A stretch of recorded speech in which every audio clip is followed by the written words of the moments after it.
ये मोटा अनाज आखिर होता क्या है? भारतीय राजपत्र अप्रैल 2018 के अनुसार ज्वार, बाजरा, रागी, कंगनी, कुद्दू, चीना और साबी को हम मोटा अनाज कहते हैं। और यह समय की जरूरत क्यों है?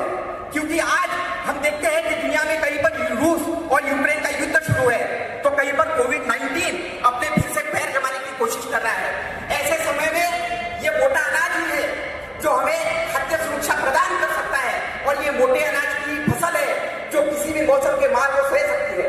जब मैं दुनिया के बारे में सोचने लगता हूँ तो आज भी दुनिया में 74 करोड़ लोग ऐसे हैं कि जो कुपोषण और भूखमरी से सामना कर रहे हैं।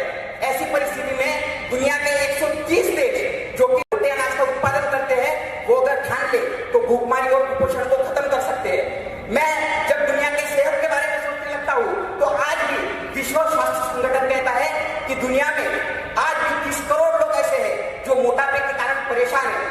कैलोरीज कम होने के कारण यह मोटा अनाज उनके लिए दवाई साबित होता है। दुनिया में 52 करोड़ लोग ऐसे हैं कि जो आज भी मधुमेह से जूझ रहे हैं। ग्लाइसेमिक इंडेक्स कम होने के कारण यह मोटा अनाज जो है वो उनके लिए वरदान साबित हो सकता है। इतना ही नहीं, बल्कि बात अगर हृदय रोग की जाए तो हर साल दुनिया में 1 करोड़ 86 लाख लोगों की मौत हृदय रोग के कारण होती है। और पोटेशियम और फास्फोरस का उत्तम स्रोत होने के कारण यह मोटा अनाज जो है वो हार्ट अटैक को भी कम कर सकता है।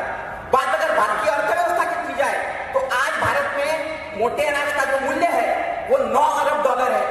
2025 तक वो मूल्य हम 12 अरब डॉलर करके भारत की अर्थव्यवस्था की प्रगति कर सकते हैं। जब देश के किसानों के बारे में मैं सोचने लगता हूँ तो मुझे दिखाई देता है कि इस देश का जो किसान है वो मानसून पर निर्भर होता है, लेकिन मोटा अनाज ये ऐसी एक फसल है जिसे मानसून की कोई जरूरत नहीं रहती। चाहे सूखा हो या फिर चाहे बारिश हो, फिर भी वह उग सकता है। महोदय, जब मैं इस देश के बारे में सोचने लगता हूँ तो गुजरात का डेडियापाड़ा है, वो डेडियापाड़ा में इस मोटे अनाज ने क्या किया तो आदिवासी भाइयों को रोजगार दिया।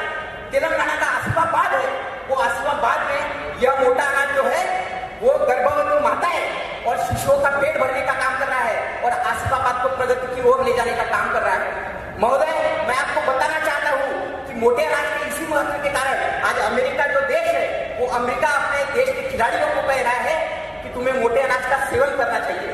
मुझे लगता है कि यजुर्वेद के श्लोकों में कौटिल्य के अर्थशास्त्र